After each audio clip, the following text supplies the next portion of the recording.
Saat sebilah pisau menyentuh lehernya, penjaga malam losmen itu melumpuhkan 7 orang preman dalam sekejap. Dengan tangan kosong, hanya dalam 10 detik. Barusan pergelangan tangannya patah. Di antara para preman yang terkapar, terlihat sebuah emblem tua yang menempel di lapisan dalam rompi usangnya. Agen khusus SAT-81 Gultor. Namun, ini barulah permulaan. Halo, semuanya. Terima kasih telah bergabung bersama kami hari ini. Apakah Anda sedang menghadapi masa sulit? Jika ya, cerita hari ini mungkin bisa menjadi penghiburan besar bagi Anda. Di sebuah losmen kumuh di pinggiran Jakarta, ada Sinta Rahayu, 38 tahun. Seorang wanita yang selalu bekerja dalam diam, mengenakan topi hitam yang ditarik rendah dan masker yang menutupi separuh wajahnya. Para tetangga tidak pernah tahu bahwa wanita itu adalah seorang agen intelijen negara yang dinyatakan tewas 5 tahun lalu. Bahwa ia datang ke tempat ini untuk membalaskan dendam rekan seperjuangannya. Hentikan sampai di sini. Jangan melewati batas hari ini.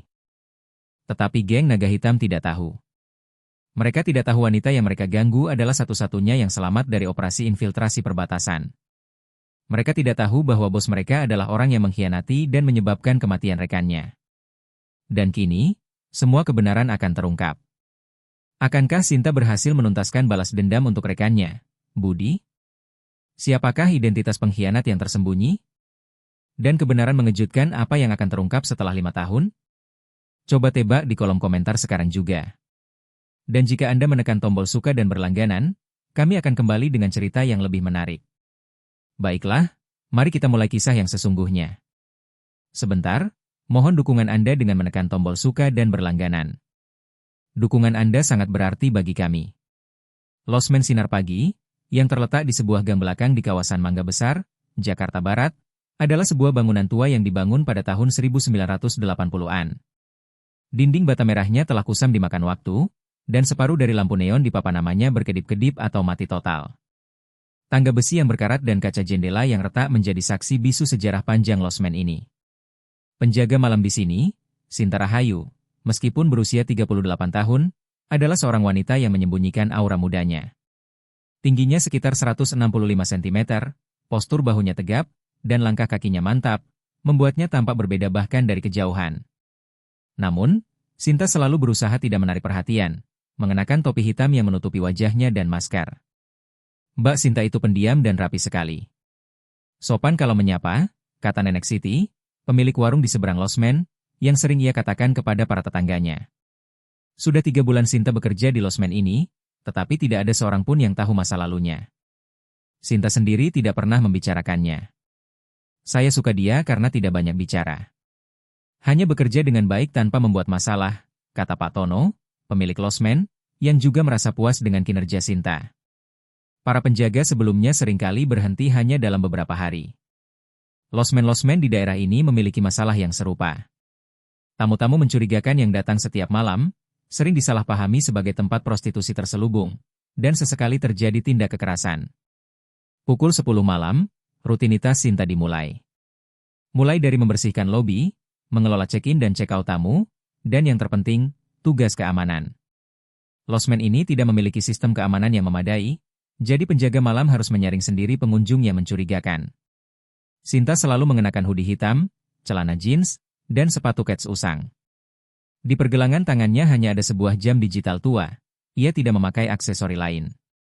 Wajahnya nyaris tanpa riasan, tetapi sorot matanya yang tajam dan hidungnya yang mancung meninggalkan kesan yang kuat. Akhir pekan ini, tamu-tamu seperti itu akan datang lagi. Hati-hati menerimanya, bisik Pak Tono kepada Sinta, tetapi Sinta hanya mengangguk dengan ekspresi datar seperti biasa. Suara pertengkaran, keributan orang mabuk, dan kadang-kadang jeritan wanita yang terdengar setiap malam seolah tidak memengaruhinya sama sekali. Seolah-olah situasi seperti ini sudah sangat biasa baginya. Suatu malam, saat sedang membersihkan lobi, Sinta berhenti sejenak dan menatap keluar jendela. Suara knalpot motor dan tawa kasar para pria terdengar dari ujung gang. Semua ini tidak terasa asing.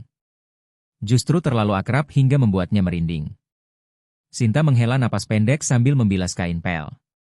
Bersamaan dengan suara air dari keran, sepotong ingatan masa lalu melintas di benaknya. Sosok dirinya yang mengenakan seragam loreng, dan wajah rekan-rekannya yang tertawa bersama saat latihan. Budi, Di mana kamu sekarang? Nama yang digumamkan Sinta pelan itu lenyap tertiup angin. Jam di lobi menunjukkan tengah malam, dan Sinta kembali melanjutkan pekerjaannya dengan wajah tanpa ekspresi. Namun, ada emosi yang berbeda terpancar di matanya. Lantai 2 losmen tampak sunyi seolah para tamu telah terlelap, tetapi Sinta tahu. Ketenangan ini akan segera pecah.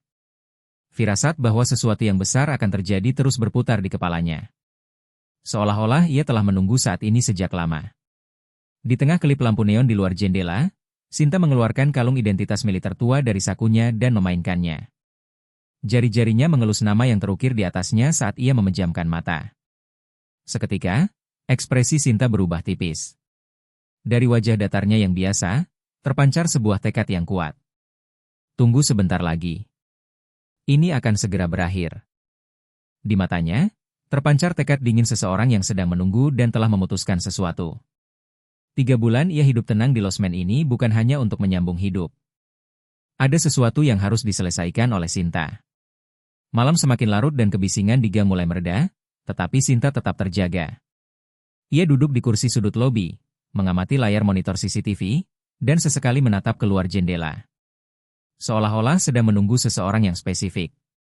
Para pedagang di sekitar menyebut Sinta sebagai wanita pendiam dan rapi, tetapi tidak ada seorang pun yang tahu jati dirinya yang sebenarnya.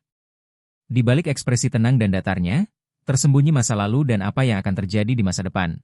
Hanya Sinta sendiri yang tahu. Sabtu malam, pukul 23.30, losmen Sinar Pagi lebih sepi dari biasanya. Sinta baru saja selesai mengepel lantai lobi dan duduk di belakang meja resepsionis. Di atas meja tua itu, buku tamu dan kunci-kunci kamar tertata rapi, sementara televisi kecil menyiarkan berita tengah malam.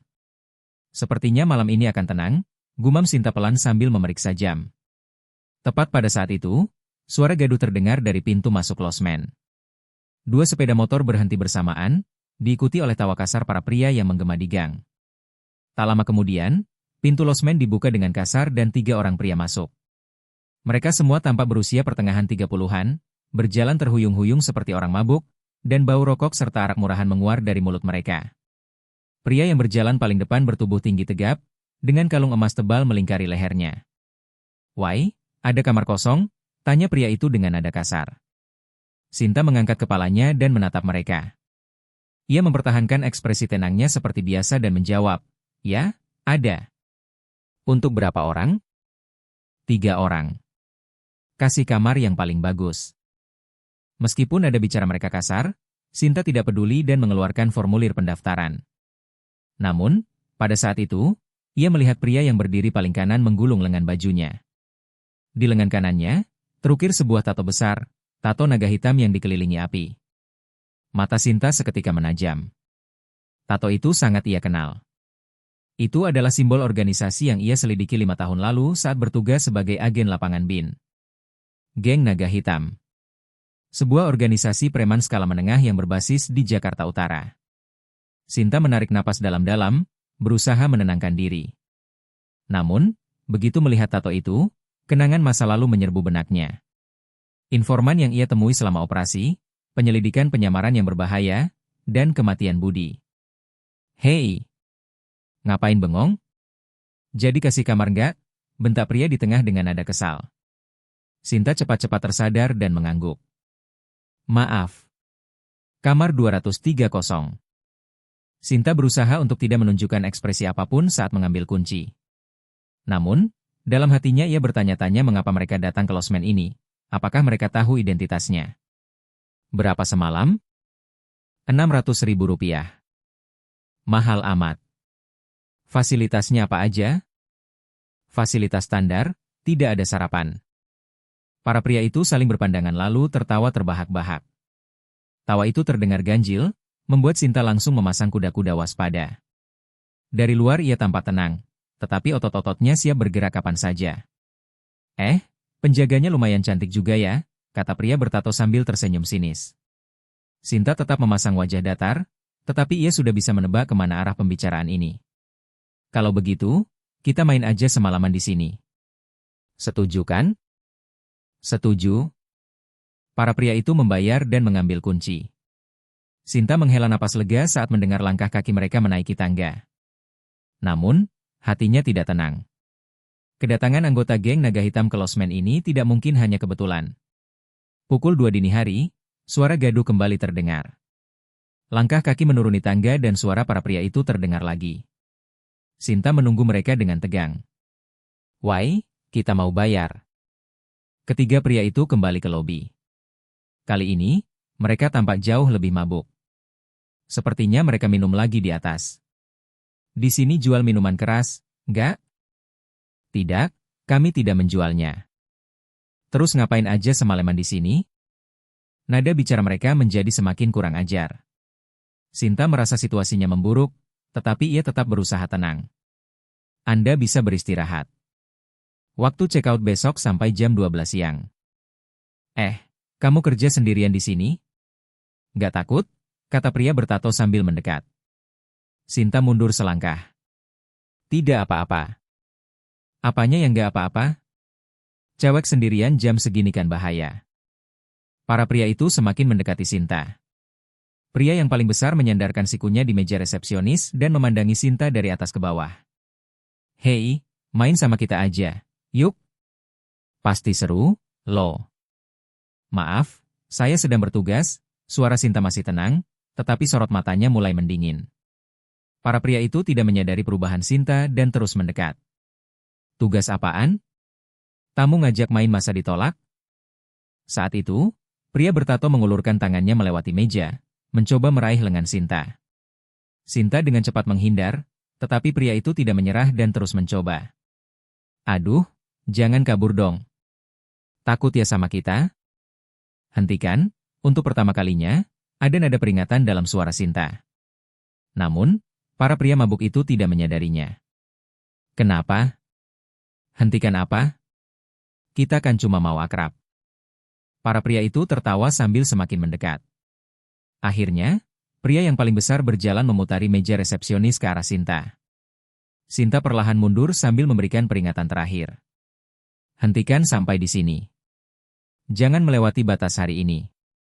Suara Sinta rendah dan dingin. Seketika, suasana di lobi berubah aneh. Namun, para pria itu masih tertawa. "Hahaha, lihat cewek ini. Ngancem segala." "Iya, kan? Emang kita salah apa?" Tawa para pria itu bergema di lobi, tetapi ekspresi Sinta menjadi semakin dingin.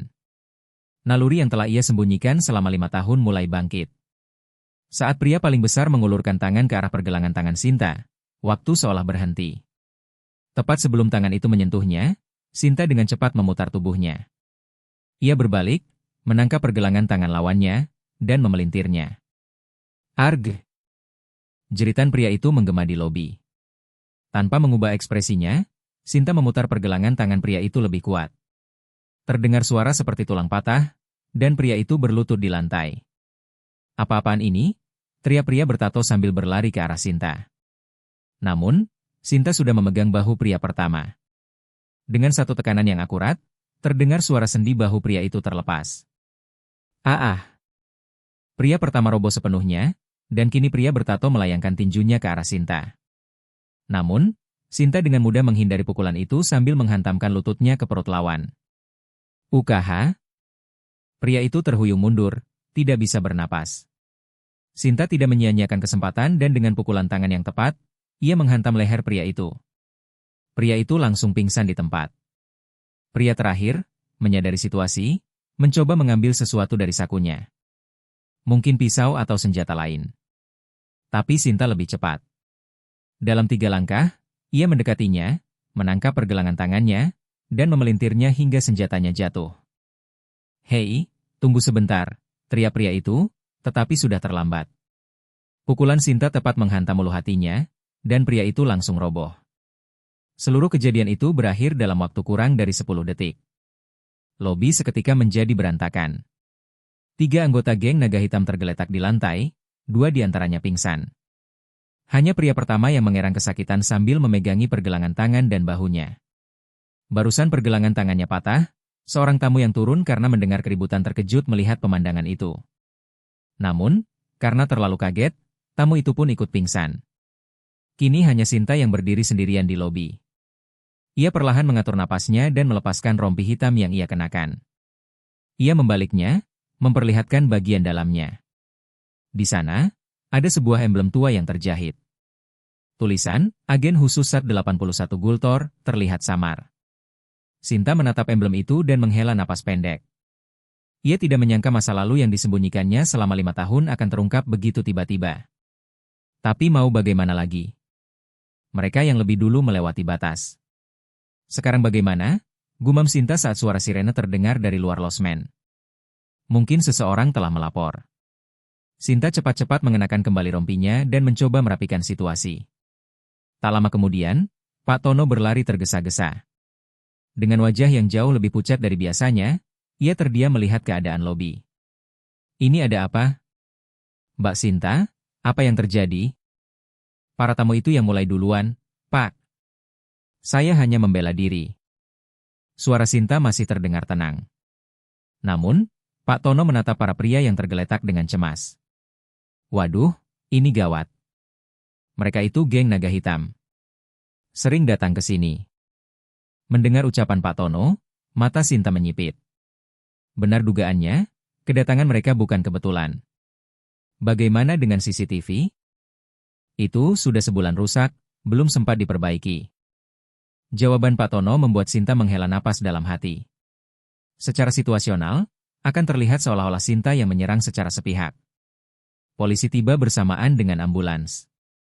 Saat para pria yang pingsan diberi pertolongan pertama, polisi menanyai Sinta. Apa yang terjadi di sini? Tamu yang mabuk mencoba melecehkan saya, jadi saya membela diri. Membela diri tapi sampai separah ini? Kondisi mereka? Polisi itu juga merasa aneh melihat kondisi para pria yang tergeletak. Itu melampaui apa yang bisa dilakukan oleh seorang wanita biasa. Saat itu, Pak Tono mendekati polisi. Pak Polisi, bisakah masalah ini diselesaikan diam-diam saja? Mereka itu geng naga hitam, kalau diurus secara besar-besaran, nanti malah jadi masalah. Apa maksud Bapak? Bagaimana kalau kita minta maaf saja dan lupakan masalah ini? Mbak Sinta juga tidak terluka, kan? Pak Tono mencoba menutupi kejadian itu. Namun, Sinta dengan tegas menggelengkan kepala. Tidak bisa. Mbak Sinta, jangan buat masalah jadi besar. Lupakan saja. Tidak bisa. Suara Sinta mengandung tekad yang kuat. Pak Tono terkejut, tetapi Sinta sudah mengambil keputusan. Pria pertama yang sadar melihat Sinta dan berteriak, "Hei, perempuan ini siapa? Bagaimana bisa?" "Diam. Kalian yang memulai semua ini," jawab Sinta dengan dingin. Pria itu ingin mengatakan sesuatu lagi, tetapi rasa sakit di pergelangan tangan dan bahunya membuatnya tidak bisa bicara dengan benar. Saat tim medis membawa para korban ke rumah sakit, polisi meminta keterangan lebih lanjut dari Sinta. Secara spesifik, apa yang mereka lakukan? Mereka mencoba melakukan kontak fisik yang tidak senonoh. Saya sudah memperingatkan berkali-kali, tapi mereka tidak berhenti. Jadi Anda melumpuhkan mereka sampai seperti ini? Pertanyaan polisi itu membuat Sinta ragu sejenak. Situasi yang mengharuskannya mengungkap masa lalunya mungkin akan datang. Saya hanya melakukan apa yang diperlukan. Yang diperlukan sampai sejauh ini? Mereka sepertinya harus dirawat di rumah sakit. Situasi menjadi rumit. Sinta sudah menduga hal ini akan terjadi, tapi ia tidak bisa berbuat apa-apa. Semuanya sudah dimulai, dan ia tidak bisa mundur. Pak Tono terus menatap Sinta dengan cemas. Mbak Sinta, kamu benar-benar tidak apa-apa? Geng naga hitam tidak akan tinggal diam. Tidak apa-apa, Pak. Saya akan menanganinya sendiri. Dari jawaban Sinta, Pak Tono merasakan sesuatu yang berbeda. Sosok yang sama sekali berbeda dari penjaga malam pendiam yang ia kenal. Mbak Sinta, apa dulu Anda pernah melakukan pekerjaan khusus? Atas pertanyaan Pak Tono, Sinta terdiam sejenak. Lalu perlahan ia mengangguk. Itu masa lalu, Pak. Sekarang saya hanya orang biasa. Namun, kejadian malam ini mungkin akan mengakhiri kehidupan biasa Sinta. Geng naga hitam tidak akan tinggal diam, dan penyelidikan polisi akan terus berlanjut. Sinta melihat sekeliling lobi dan menghela napas pendek. Kehidupan tenang yang ia jalani selama 3 bulan hancur dalam semalam. Tapi ia tidak menyesal. Ia sudah menduga hari seperti ini akan datang suatu saat nanti. Keesokan harinya pukul 2 siang, keheningan canggung menyelimuti lobi losmen sinar pagi. Noda-noda di lantai, pot bunga yang pecah, dan kursi yang berserakan menjadi saksi bisu insiden semalam. Sinta sedang membersihkan seperti biasa, tetapi hatinya sama sekali tidak tenang.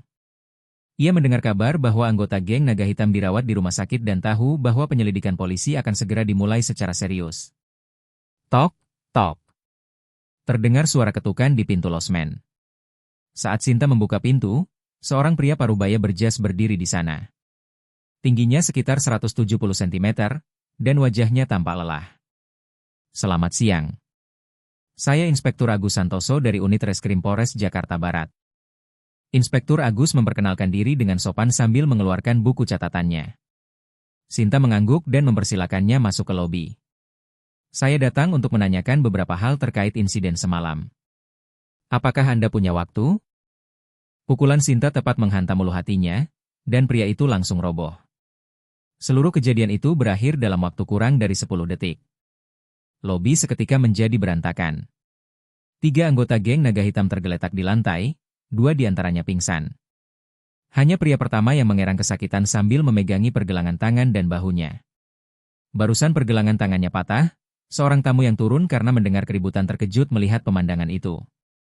Namun, karena terlalu kaget, tamu itu pun ikut pingsan.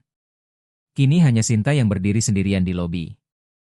Ia perlahan mengatur napasnya dan melepaskan rompi hitam yang ia kenakan. Ia membaliknya, memperlihatkan bagian dalamnya. Di sana, ada sebuah emblem tua yang terjahit. Tulisan, Agen Khusus SAT-81 Gultor, terlihat samar. Sinta menatap emblem itu dan menghela napas pendek. Ia tidak menyangka masa lalu yang disembunyikannya selama 5 tahun akan terungkap begitu tiba-tiba. Tapi mau bagaimana lagi? Mereka yang lebih dulu melewati batas. Sekarang bagaimana? Gumam Sinta saat suara sirene terdengar dari luar losmen. Mungkin seseorang telah melapor. Sinta cepat-cepat mengenakan kembali rompinya dan mencoba merapikan situasi. Tak lama kemudian, Pak Tono berlari tergesa-gesa. Dengan wajah yang jauh lebih pucat dari biasanya, ia terdiam melihat keadaan lobi. Ini ada apa? Mbak Sinta, apa yang terjadi? Para tamu itu yang mulai duluan, Pak. Saya hanya membela diri. Suara Sinta masih terdengar tenang. Namun, Pak Tono menatap para pria yang tergeletak dengan cemas. Waduh, ini gawat. Mereka itu geng naga hitam. Sering datang ke sini. Mendengar ucapan Pak Tono, mata Sinta menyipit. Benar dugaannya, kedatangan mereka bukan kebetulan. Bagaimana dengan CCTV? Itu sudah sebulan rusak, belum sempat diperbaiki. Jawaban Pak Tono membuat Sinta menghela napas dalam hati. Secara situasional, akan terlihat seolah-olah Sinta yang menyerang secara sepihak. Polisi tiba bersamaan dengan ambulans. Saat para pria yang pingsan diberi pertolongan pertama, polisi menanyai Sinta. Apa yang terjadi di sini? Tamu yang mabuk mencoba melecehkan saya, jadi saya membela diri. Membela diri tapi sampai separah ini? Kondisi mereka? Polisi itu juga merasa aneh melihat kondisi para pria yang tergeletak. Itu melampaui apa yang bisa dilakukan oleh seorang wanita biasa. Saat itu, Pak Tono mendekati polisi. Pak Polisi, bisakah masalah ini diselesaikan diam-diam saja? Mereka itu geng naga hitam, kalau diurus secara besar-besaran, nanti malah jadi masalah. Apa maksud Bapak? Bagaimana kalau kita minta maaf saja dan lupakan masalah ini? Mbak Sinta juga tidak terluka, kan? Pak Tono mencoba menutupi kejadian itu. Namun, Sinta dengan tegas menggelengkan kepala. Tidak bisa. Mbak Sinta, jangan buat masalah jadi besar. Lupakan saja. Tidak bisa. Suara Sinta mengandung tekad yang kuat. Pak Tono terkejut, tetapi Sinta sudah mengambil keputusan. Pria pertama yang sadar melihat Sinta dan berteriak, "Hei, perempuan ini siapa? Bagaimana bisa?" Diam. Kalian yang memulai semua ini, jawab Sinta dengan dingin. Pria itu ingin mengatakan sesuatu lagi, tetapi rasa sakit di pergelangan tangan dan bahunya membuatnya tidak bisa bicara dengan benar. Saat tim medis membawa para korban ke rumah sakit, polisi meminta keterangan lebih lanjut dari Sinta. Secara spesifik, apa yang mereka lakukan? Mereka mencoba melakukan kontak fisik yang tidak senonoh. Saya sudah memperingatkan berkali-kali, tapi mereka tidak berhenti. Jadi Anda melumpuhkan mereka sampai seperti ini? Pertanyaan polisi itu membuat Sinta ragu sejenak. Situasi yang mengharuskannya mengungkap masa lalunya mungkin akan datang. Saya hanya melakukan apa yang diperlukan. Yang diperlukan sampai sejauh ini? Mereka sepertinya harus dirawat di rumah sakit. Situasi menjadi rumit. Sinta sudah menduga hal ini akan terjadi, tapi ia tidak bisa berbuat apa-apa. Semuanya sudah dimulai, dan ia tidak bisa mundur. Pak Tono terus menatap Sinta dengan cemas. Mbak Sinta, kamu benar-benar tidak apa-apa? Geng Naga Hitam tidak akan tinggal diam. Tidak apa-apa, Pak. Saya akan menanganinya sendiri. Dari jawaban Sinta, Pak Tono merasakan sesuatu yang berbeda. Sosok yang sama sekali berbeda dari penjaga malam pendiam yang ia kenal. Mbak Sinta, apa dulu Anda pernah melakukan pekerjaan khusus? Atas pertanyaan Pak Tono, Sinta terdiam sejenak. Lalu perlahan ia mengangguk. Itu masa lalu, Pak. Sekarang saya hanya orang biasa. Namun, kejadian malam ini mungkin akan mengakhiri kehidupan biasa Sinta. Geng Naga Hitam tidak akan tinggal diam, dan penyelidikan polisi akan terus berlanjut. Sinta melihat sekeliling lobi dan menghela napas pendek. Kehidupan tenang yang ia jalani selama 3 bulan hancur dalam semalam. Tapi ia tidak menyesal. Ia sudah menduga hari seperti ini akan datang suatu saat nanti. Keesokan harinya pukul 2 siang, keheningan canggung menyelimuti lobi losmen Sinar Pagi. Noda-noda di lantai, pot bunga yang pecah, dan kursi yang berserakan menjadi saksi bisu insiden semalam.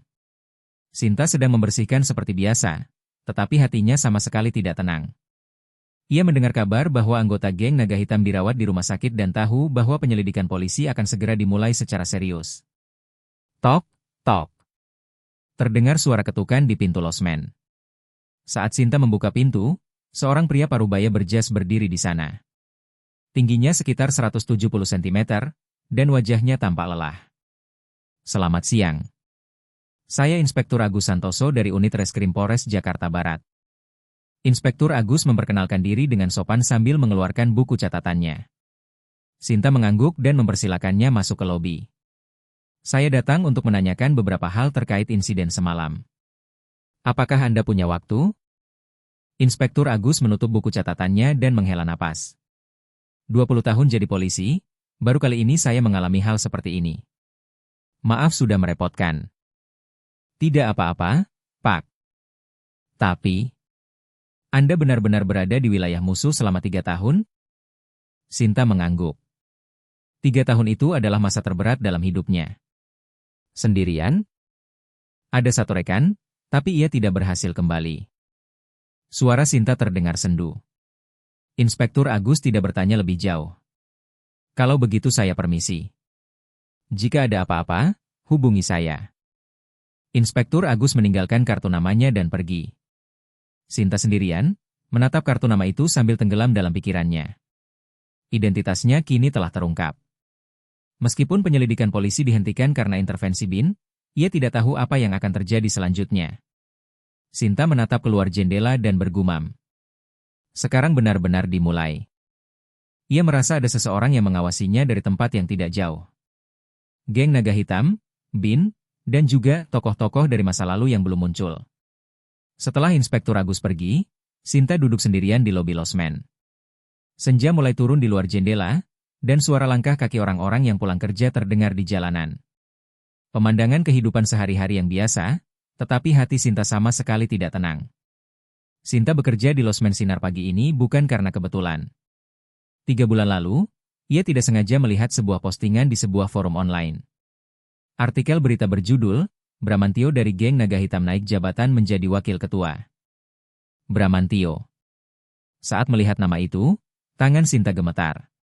Dia adalah dalang dari pengkhianatan keji yang terjadi 5 tahun lalu di perbatasan. Musim gugur tahun 2018, Sinta, yang saat itu masih anggota SAT 81 Gultor, berpartisipasi dalam sebuah operasi infiltrasi. Nama operasinya adalah Operasi Elang Merah. Sebuah misi rahasia untuk menyelamatkan seorang agen BIN yang ditawan. Tim operasi terdiri dari 4 orang, Sinta sebagai ketua tim, lalu Budi, Bramantio, dan seorang operator komunikasi bernama Rizky. Mereka semua adalah agen elit yang diakui kemampuannya di bidang masing-masing. Budi, setelah misi ini selesai, kamu mau melakukan apa? Pertanyaan yang dilontarkan Sinta di tempat persembunyian sementara pada malam kedua infiltrasi itu masih terngiang jelas. Budi adalah seorang agen muda berusia 28 tahun, tetapi kemampuannya tidak kalah dengan veteran. Kak, saya mau pulang kampung, mau ketemu orang tua. Sudah 2 tahun saya belum bertemu mereka.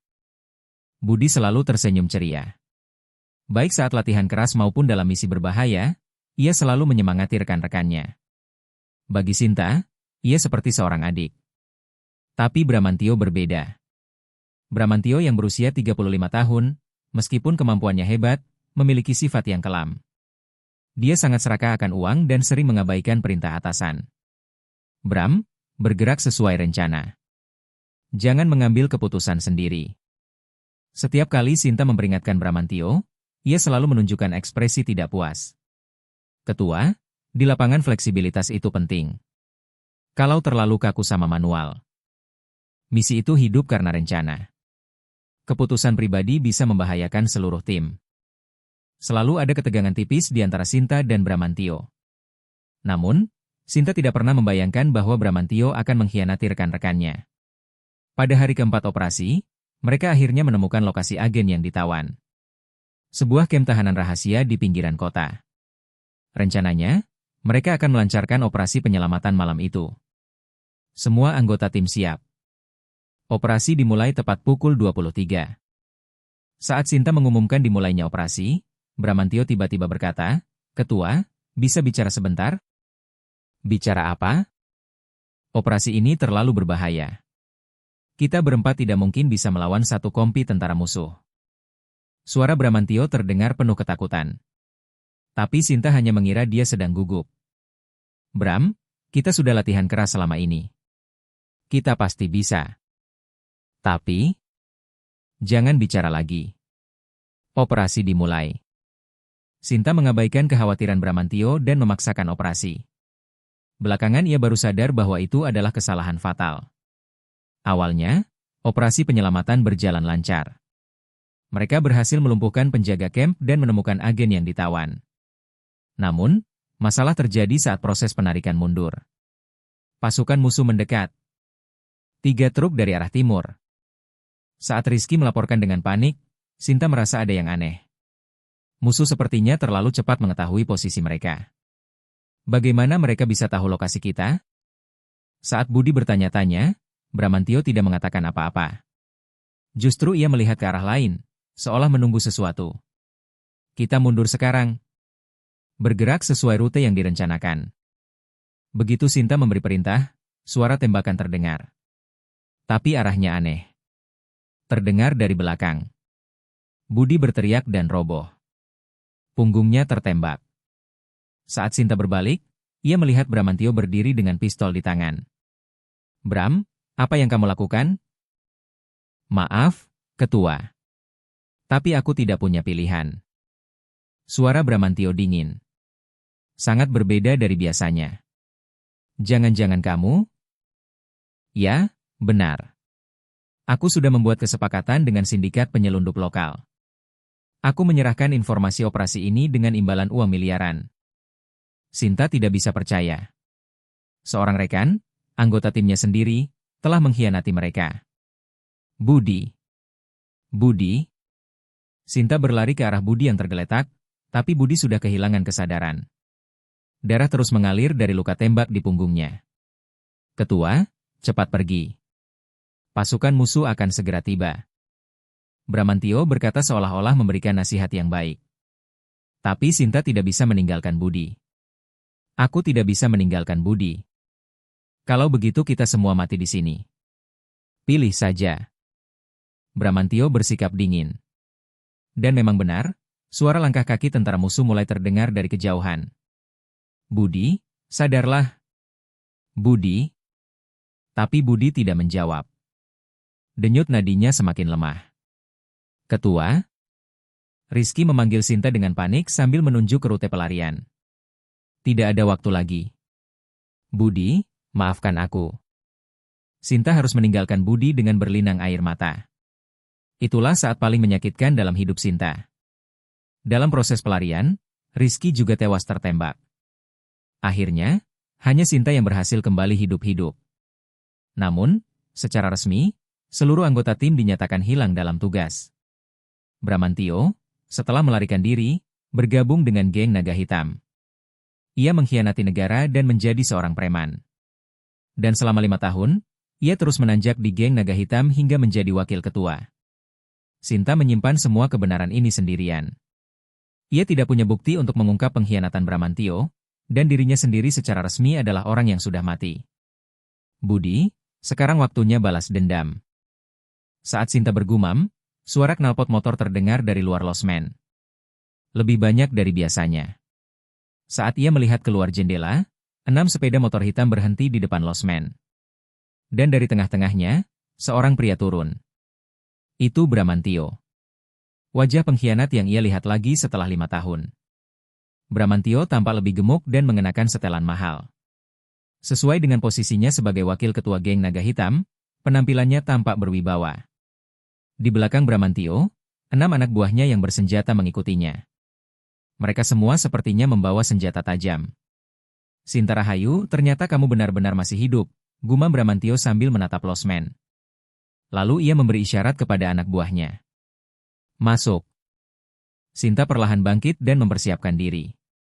Saat yang telah ia tunggu selama 5 tahun akhirnya tiba. Sekarang pertarungan yang sesungguhnya dimulai. Sorot mata Sinta menjadi dingin. Pintu losmen dibuka dengan kasar, dan Bramantio beserta anak buahnya masuk. Sinta Rahayu, lama tidak bertemu. Bramantio masuk ke lobi losmen dengan senyum sinis. Sinta perlahan bangkit dari kursinya dan menatap Bramantio. Wajah pengkhianat yang ia lihat setelah 5 tahun itu tampak lebih gemuk, tapi masih memancarkan aura kelam. Kukira kau benar-benar masih hidup. Bin bilang kau sudah mati. 6 anak buah Bramantio berbaris di belakangnya. Mereka semua membawa senjata tajam dan wajah mereka penuh dengan niat membunuh. Bramantio. Sudah 5 tahun, ya. Suara Sinta tenang, tapi matanya memancarkan kemarahan yang dingin. Anak-anak, kunci pintunya. Kita selesaikan semuanya di sini hari ini. Atas isyarat Bramantio, salah satu anak buahnya mengunci pintu losmen. Kini tidak ada jalan keluar. Menyelesaikan semuanya? Siapa yang akan kau selesaikan? Tentu saja kau. Orang yang seharusnya sudah mati tapi masih berkeliaran membuatku tidak tenang. Bramantio berkata sambil mengeluarkan pisau lipat dari sakunya. Anak buahnya juga menyiapkan senjata masing-masing. Sinta melihat sekeliling lobi. Ada meja dan kursi, tapi tidak ada senjata yang layak. Tapi itu tidak masalah. Tangan kosong pun sudah cukup. Kita mulai dari cerita Budi. Bagaimana kau bisa membunuhnya? Budi? Ah, si bodoh itu. Dia terlalu lurus, itu masalahnya. Bramantio menghina Budi tanpa ragu. Tangan Sinta tanpa sadar terkepal erat. Budi adalah rekanku. Bagaimana kau bisa melakukan itu? Rekan? Jangan konyol. Sejak awal aku bergabung demi uang. Aku tidak peduli dengan negara. Mendengar ucapan Bramantio, anak buahnya tertawa terbahak-bahak. Sinta tidak tahan lagi. Kita mulai? Begitu Sinta berkata, anak buah pertama menyerangnya. Ia mengayunkan pipa besi, mengincar kepala Sinta. Tapi Sinta dengan ringan memutar tubuhnya untuk menghindar dan menangkap pergelangan tangan lawannya. Kerak!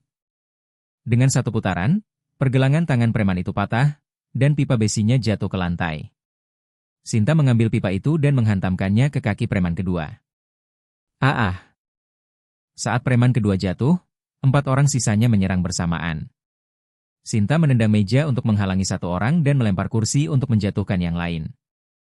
Tapi lawannya terlalu banyak. Pukulan preman ketiga mengenai pinggang Sinta, dan tendangan preman keempat mengenai bahunya. Ugh! Saat Sinta terhuyung, Bramantio maju. Ternyata kau ada batasnya juga. Tidak sekuat dulu.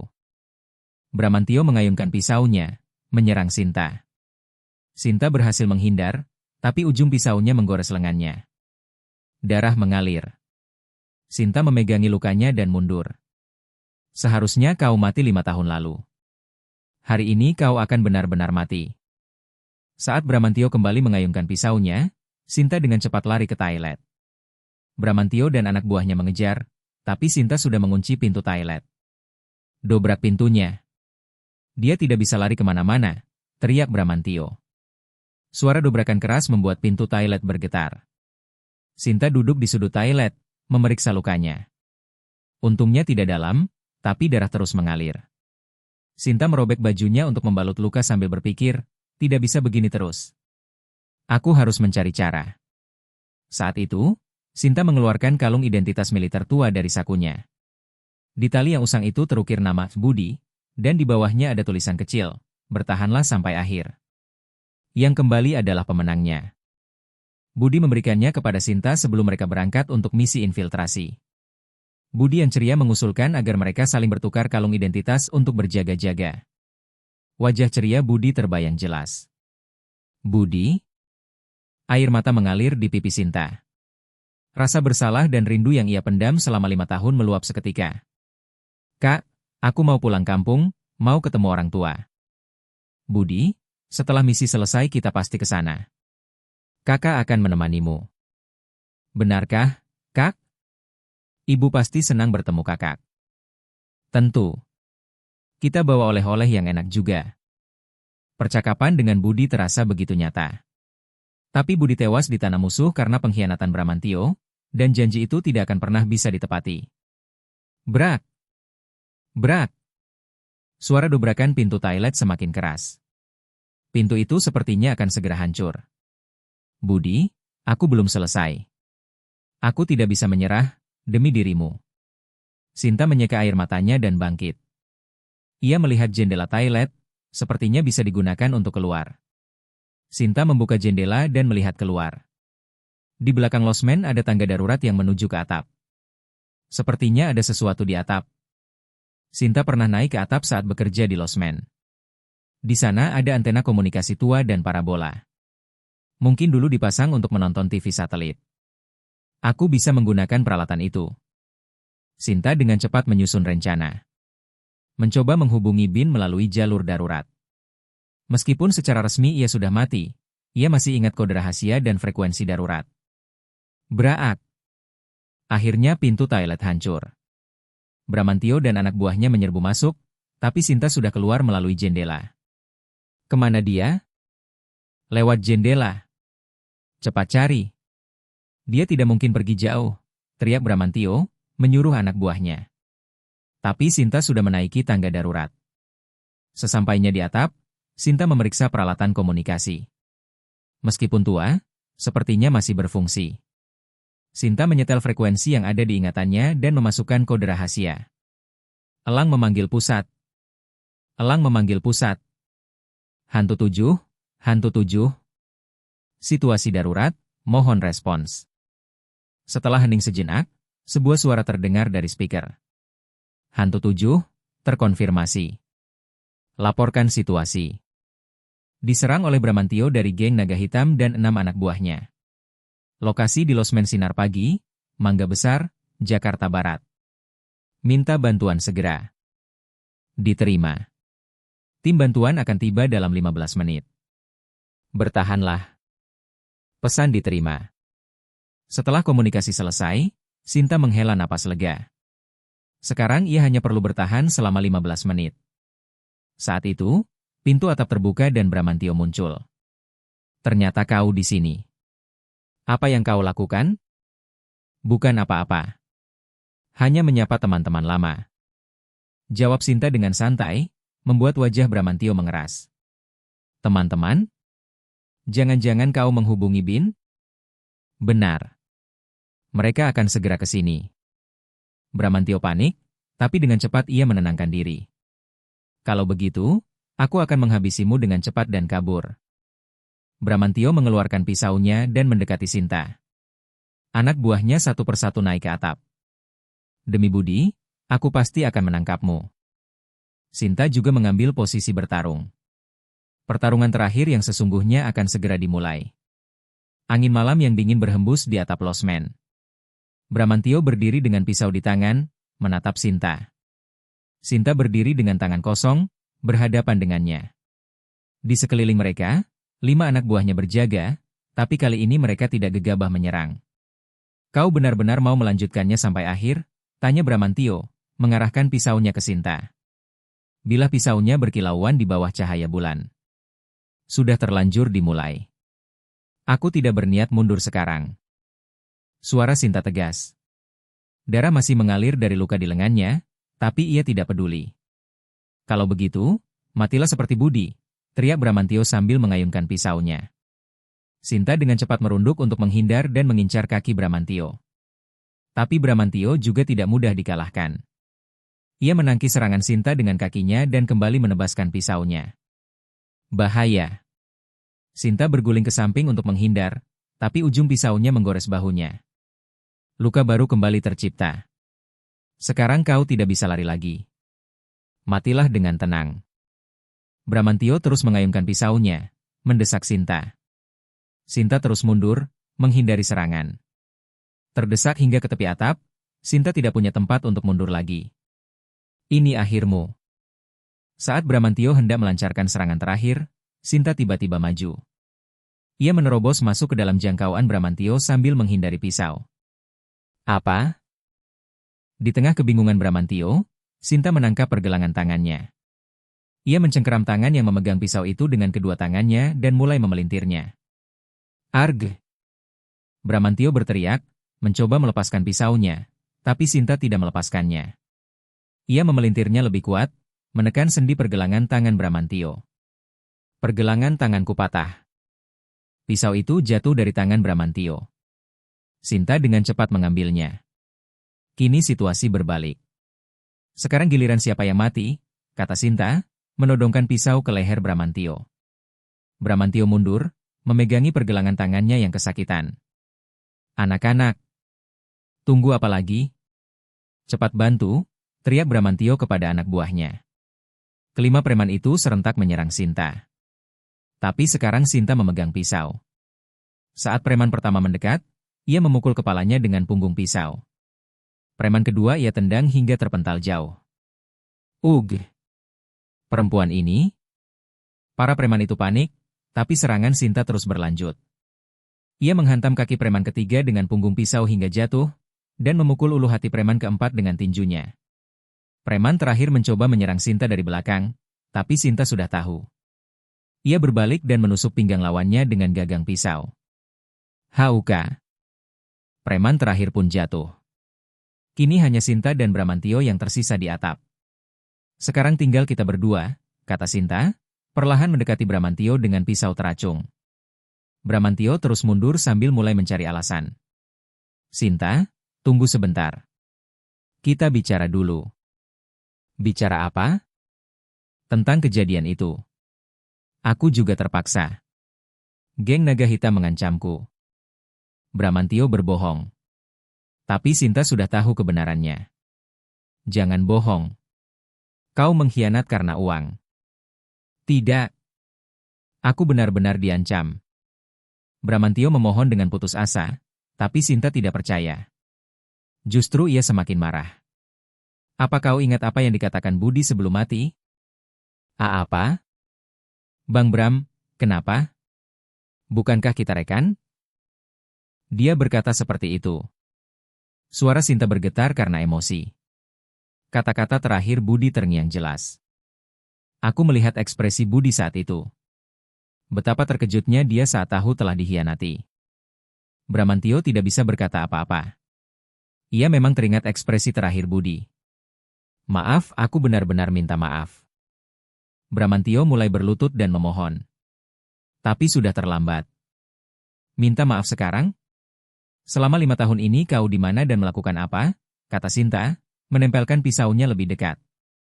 Bramantio gemetar ketakutan dan terus mundur. Tiba-tiba, suara helikopter terdengar dari langit. Tim dari BIN telah tiba. Itu helikopter, teriak Bramantio sambil menengadah ke langit. Sebuah helikopter hitam berputar-putar di atas atap losmen. Terlambat. Semuanya sudah berakhir, kata Sinta. Saat itu, tali turun dari helikopter. Para agen bersenjata lengkap satu persatu turun ke atap. Bin. Semua angkat tangan, teriak para agen, mengepung Bramantio dan anak buahnya. Bramantio menatap Sinta dengan putus asa. Kukira kau sudah mati. Seharusnya kau lenyap, teriak Bramantio untuk terakhir kalinya. Tapi para agen sudah melumpuhkannya. Bramantio, Anda ditangkap atas tuduhan membocorkan rahasia negara dan pembunuhan rekan, kata seorang agen sambil memborgol Bramantio. Bramantio masih menatap dengan ekspresi tidak percaya. Sinta mengeluarkan kalung identitas Budi dari sakunya. Di bawah cahaya bulan, nama Budi terlihat jelas. Budi, kematianmu akhirnya terbalaskan. Sinta menunjukkan kalung itu kepada Bramantio. Melihat kalung itu, ekspresi Bramantio semakin putus asa. Itu milik Budi, gumamnya. Salah satu agen Bin mendekati Sinta. Hantu 7, kerja bagus. Terima kasih. Setelah 5 tahun, akhirnya selesai. Sinta menghela napas lega. Balas dendam yang panjang akhirnya berakhir. Anda harus segera dirawat. Kami akan membawa Anda ke rumah sakit. Tidak apa-apa. Hanya luka ringan. Sinta menolak perawatan. Saat ini, ia ingin pergi ke tempat lain, bukan rumah sakit. Setelah melihat Bramantio dan anak buahnya diangkut ke helikopter, Sinta menggenggam erat kalung identitas Budi. Budi, sekarang istirahatlah dengan tenang. Balas dendammu sudah tuntas. Air mata mengalir di pipi Sinta. Kemarahan dan rasa bersalah yang ia pendam selama 5 tahun akhirnya terobati. Setelah helikopter menghilang, hanya Sinta yang tersisa di atap. Semuanya benar-benar telah berakhir. Bramantio tertangkap, dan balas dendam Budi telah terpenuhi. Sinta bersandar di pagar atap dan menatap langit malam. Bintang-bintang berkelip, dan angin masih terasa dingin. Tapi untuk pertama kalinya, hati Sinta terasa damai. Ini adalah awal yang baru, gumam Sinta sambil berjalan menuju tangga. Waktunya untuk memulai kehidupan yang benar-benar baru. Sebulan kemudian, losmen Sinar Pagi telah berubah total. Yang paling mencolok adalah papan nama di pintu masuknya.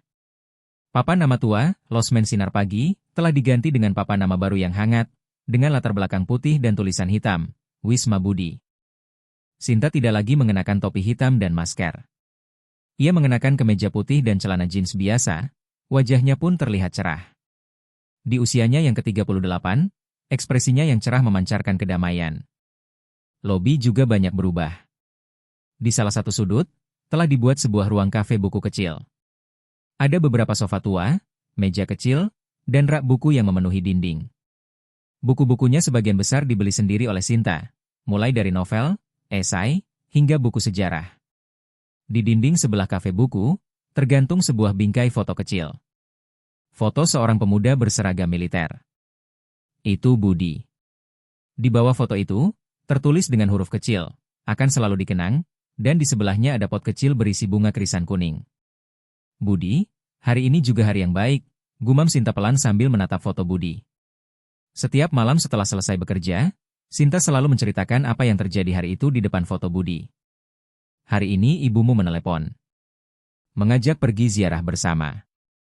Setelah Bramantio ditangkap, Sinta mulai menghubungi keluarga Budi. Awalnya sulit untuk menjelaskan bagaimana Budi meninggal, tapi setelah mengetahui kebenarannya, orang tua Budi menerima Sinta seperti anak mereka sendiri. Ayahmu juga sudah jauh lebih baik. Sekarang beliau bisa tersenyum saat membicarakan Budi. Nama baik Budi juga berhasil dipulihkan. Bin secara resmi mengakui pengorbanan Budi dan menganugerahinya gelar pahlawan nasional. Meskipun terlambat, Budi tercatat sebagai pahlawan yang gugur demi negara. Pukul 8 malam, beberapa tamu duduk di lobi losmen. Tapi bukan lagi orang-orang mencurigakan seperti dulu, melainkan para pelancong atau pekerja dari sekitar. Berkat kafe buku, suasana losmen telah berubah total.